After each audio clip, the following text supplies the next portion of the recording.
In 1992, a farmer in eastern China decided to drain a pond his family had fished for generations, a pond everyone in the village called bottomless. What the pumps uncovered underneath has no explanation in any book, any record, or any memory passed down by anyone alive. Beneath that pond, and 5 others just like it nearby, sat a network of vast man-made caverns, carved entirely by hand out of solid rock. Nobody in Longyou County had ever mentioned them. Not in a scroll, not in a family story, not in a single local legend. This is Longyou, in Zhejiang province. And what sits underneath the fields here may be one of the largest hand-dug construction projects on Earth, hidden in plain sight, for reasons nobody has ever agreed on. The farmer's name was Wu Ansai. His family had used that pond to raise fish for as long as anyone could remember. It was deep, the water was cold even in summer, and every so often it simply refused to give up its secrets to a fishing net. Curiosity got the better of him. He organized neighbors, brought in pumps, and began emptying the pond, expecting mud, maybe old debris. What he found instead was a stone ceiling, deliberately shaped, deliberately smoothed, far below the water line. As the water dropped, a doorway appeared, then a chamber, then a second chamber connected to it. By the time the pumps finished, Wu Ansai was standing at the entrance to something the size of an aircraft hangar, carved entirely out of solid sandstone. Word spread fast.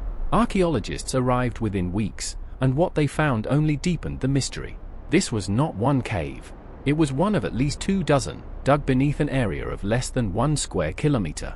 Each chamber ran 30 meters deep or more, some wider than a football field is long, every wall and ceiling covered edge to edge in the same strange, deliberate pattern, rows of parallel diagonal grooves, chiseled by hand, over and over, without a single gap. Stand in the middle of one of these chambers and the ceiling is held up by nothing but stone itself, tapered pillars left standing exactly where the ancient carvers chose to leave them, thinner at the top, thicker at the base, precisely angled to bear the load above.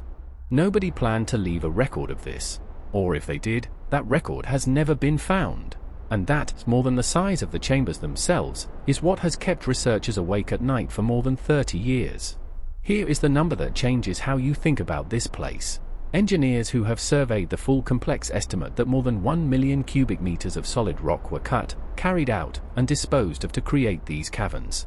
To put that in perspective, that is roughly comparable to the volume of stone removed to build the Great Pyramid of Giza. An undertaking on that scale, in ancient China, should have left behind administrators, work rosters, temple dedications, something. It left behind nothing. No inscriptions naming a ruler. No tax records describing conscripted labor. No temple built to mark the achievement. Just silent, empty rock, and the tool marks of the people who carved it.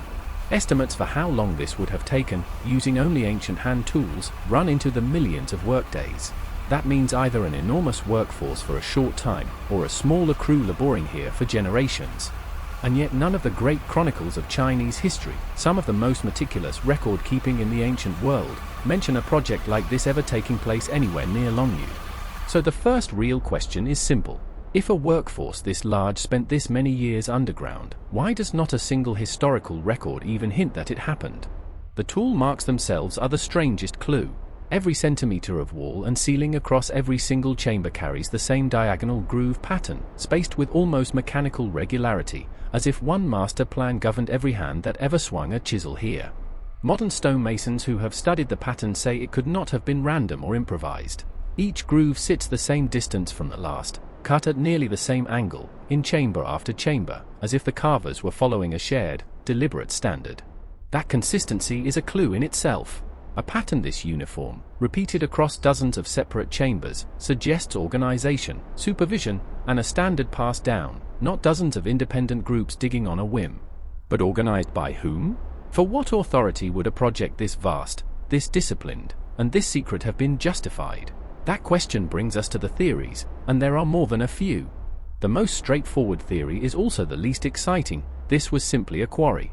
Ancient builders needed stone for palaces, city walls, and tombs elsewhere in the region, and Longyou's soft, workable sandstone was the answer. It is a plausible story. Sandstone here is soft enough to carve by hand but hardens once exposed to air, which would make it ideal for construction, and terrible for leaving behind any trace of where it went once it left the ground. Researchers comparing the mineral composition of the Longyou stone to blocks used in nearby historical city walls and building foundations have found genuine matches, a strong thread connecting this underground void to structures that once stood above ground. If that is true, then the caverns are not a mystery of purpose so much as a mystery of scale and secrecy, an industrial-sized quarrying operation, run with a precision and discipline that somehow left no paper trail at all. Not everyone is satisfied with quarrying alone, because a quarry does not usually need tapered supporting pillars carved with such careful proportion, or walls finished so smoothly they almost look decorative rather than functional. Some archaeologists argue this was never just about extracting rock. They point to the layout, the consistent ceiling heights, the deliberate spacing between chambers, and ask whether this was designed to also serve as something else once emptied. One theory holds these were meant as underground storage, vast dry chambers for grain, weapons, or valuables, safe from fire, flood, and enemy raids above ground during a turbulent stretch of Chinese history. Another theory suggests a military purpose, a hidden garrison, a refuge for troops or officials during a siege, dug secretly enough that even rival factions of the same era never learned it existed. A third theory, favored by some, points toward the tombs of a ruling family, chambers carved not to be entered casually but to be sealed, forgotten, and guarded by their very obscurity. Here is the trouble with every one of those theories. Not one of them explains why nobody wrote it down. Grain stores get logged. Garrisons get supplied. Royal tombs get guarded by name, generation after generation. And this is where the fringe theories step in, eager to fill the silence with something bigger than bureaucracy. Because if history has nothing to say, some people reason, maybe history simply was not there to see it happen. The boldest claims suggest these caverns predate recorded Chinese civilization altogether, the work of some earlier, forgotten culture whose knowledge and even whose name have simply vanished from memory. Others have gone further still, pointing to the uncanny precision of the tool marks and asking, only half seriously, whether human hands alone could have managed work this disciplined across so many separate chambers. It makes for a great headline. It does not hold up well against the evidence sitting right there on the walls, evidence that tells a far more grounded, and honestly more impressive, story about the people who actually did this. Every chisel mark examined by geologists and archaeologists matches iron tools consistent with ancient Chinese craftsmanship, no different in kind from tools used in dated construction projects elsewhere in the region during the same broad era. The stone itself, tested and retested, is unremarkable sandstone, the same rock found in outcrops across the surrounding hills, easily accessible to anyone digging in this specific valley at any point in the last 2,000 years. There is nothing here that requires lost technology. What there is, undeniably, is an almost unbelievable amount of coordinated, patient, disciplined human labor, hidden from history by something other than mystery. So if it was not aliens, and it was not magic, what actually explains the silence in the historical record? The most likely answer has less to do with secrecy and more to do with simple bureaucratic accident. China's historical record is vast, but it is not complete. Regional projects, especially ones run by local authorities rather than the imperial court itself, were often never written into the grand chronicles that survive today. Wars, fires, and centuries of upheaval destroyed countless local records that once existed. It is entirely possible this project was documented once, in records for exactly this county, that simply did not survive. And once the quarrying or storage use ended, and the ponds slowly formed above the entrances through natural flooding and silt, there would have been little reason for later generations to remember or record a hole in the ground nobody used anymore. Memory fades fast without a reason to keep it alive. Give it enough centuries, and even something the size of a stadium, dug directly under a village, can simply become a fishing pond nobody thinks to question. There is something almost poetic in that. The very silence that fuels the wildest theories about Longyou may be nothing more exotic than what happens to any forgotten piece of ordinary infrastructure, given enough time. Let's go back underground, because the caverns themselves still have more to say. Some chambers contain features that go beyond plain quarrying, features that hint at a level of care their builders did not strictly need to include. In several caverns, faint carved reliefs have been found on support pillars, simple figures of animals, a horse, a bird, shapes worn soft by time but still visible under the right angle of light. Nobody carves decoration into a wall meant only to be mined away later. Details like these suggest that at least some of these chambers were meant to be seen, to be visited, not just excavated and abandoned. That single detail complicates the simple quarry theory just enough to keep the debate alive. Maybe this began as one thing, extraction of stone, and became something else over the generations it took to finish. Engineers studying the ceilings have found something else worth noting. The tapered pillars are not placed at random. Their spacing follows a load-bearing logic that any structural engineer today would recognize as sound. Whoever planned this understood exactly how much rock could be removed before the ceiling above would need support, and exactly how to shape that support so it would last for 2,000 years without a single collapse. Not one of these caverns has ever suffered a structural collapse since being rediscovered, despite sitting empty and unsupported by anything but stone for what may be well over 1,000 years. That is not luck. That is the mark of builders who fully understood the material they were cutting, and who planned every chamber with the patience of people who expected their work to outlast them by centuries. And here is a pattern researchers keep circling back to. Whenever we underestimate a culture's discipline and planning, we invent a mystery to cover the gap in our own imagination, rather than the gap in the historical record. That same instinct shows up again and again around the world, whenever ordinary human labor produces something so vast it feels like it should belong to gods, or machines, or civilizations lost to time rather than to us.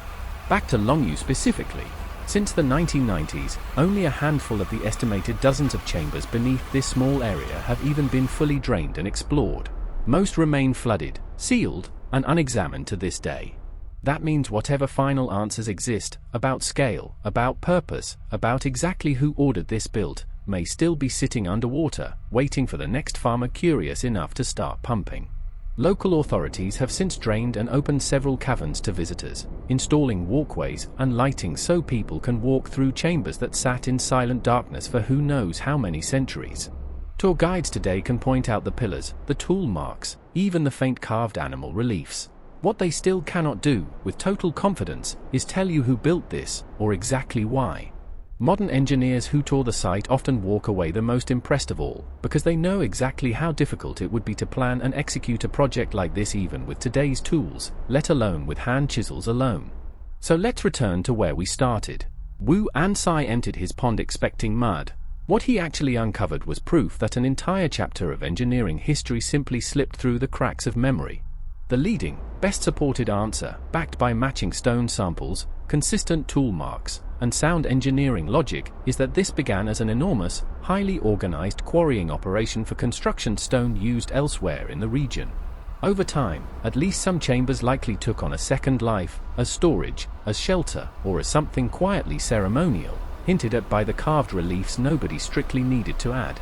And the silence in the historical record, the detail that fuels every wilder theory, is most likely just what happens when a regional project outlives the administrators who logged it, and the memory that might have kept it alive. No lost civilization.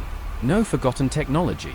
Just an extraordinary, disciplined act of ordinary human hands, on a scale that still leaves engineers standing in silence today. That is not a smaller story than aliens or lost empires. If anything, it is a bigger one, because it means we did this. Ordinary people, generations of them, working in the dark, for reasons that outlived even their own memory.